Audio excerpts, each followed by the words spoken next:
Hello, curious souls. Welcome back to my diary. This is episode 2, the house that taught me shame. Some houses fade with time, others they stay with you. Quiet, persistent, like a bruise you don't remember getting but still flinch around. There's one house I've never been able to forget. Not because it was the biggest, not because it was the richest, but because it was the first place where I learned that silence can be punished. I was 13 that year. I was old enough to understand things, young enough to still hope I was wrong.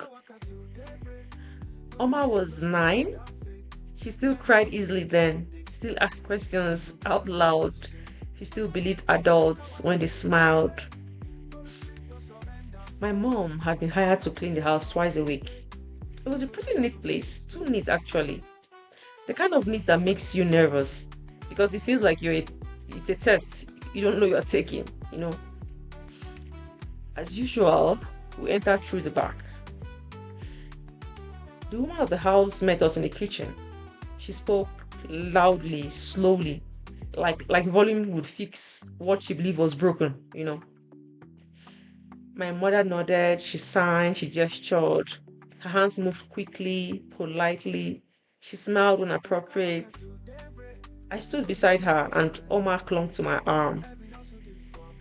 The woman sighed. She doesn't understand, does she? Something cracked inside me. She understands, I said quietly. She just can't speak. The woman blinked, then she smiled. Oh, she said, that must be difficult. She said it the way people say unfortunate or inconvenient. Ah. Anyway, the house smelled like lemon polish and restraint. My mom, she worked efficiently, moving from room to room with practiced ease. I helped where I could and almost sat quietly on the stairs, drawing shapes on the marble with her finger. It was going well, too well. And that's when the glass broke. It wasn't dramatic, no loud crash, just a soft sound, a clean snap. A decorative bowl, thin, fragile, expensive. I can't forget that day in a hurry. It slipped from my mother's hands, and the silence that followed was worse than any shout. The woman rushed in, eyes wide, breath sharp. What happened? My mother froze. Her hands trembled as she tried to explain. Gestures overlapping, apologies, layered over apologies. Ah, the woman didn't watch her hands, she watched her face. You did this? She asked. My mother nodded. The woman exhaled slowly. Then she looked at me. She's always like this? She asked. Clumsy? I opened my mouth, closed it, opened it again. She's disabled, I said. My voice shook. She didn't mean to. I wasn't talking to you. The woman snapped at me and then Oma started to cry. Then I recall the woman crouched to Oma's level and then she asked her sharply, why are you crying? Oma tried to answer her through sobs. And then my mother reached out to her instinctively, hands fluttering and pleading. Don't touch her! The woman screamed. That was the moment something in me broke completely. The woman stood up and faced my mother. She said, I don't think this arrangement is working. I need someone more capable. Capable. What does that even mean?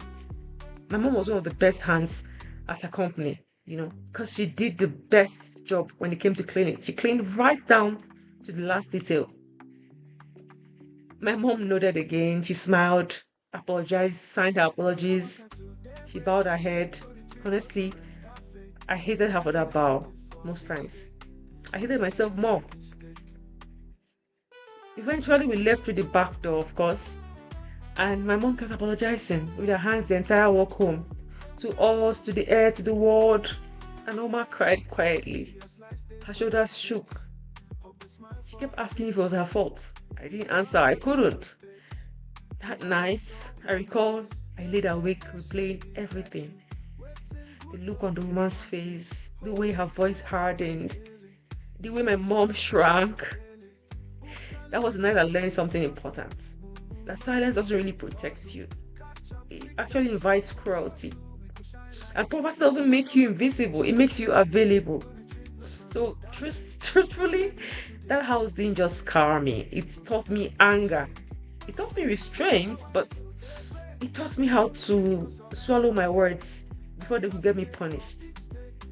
It taught me that one day I would never bow my head like that. Honestly, I was determined never to do that. Even if it cost me everything, I was determined never ever to bow my head to anyone like that. Anyway, this is where I end it today.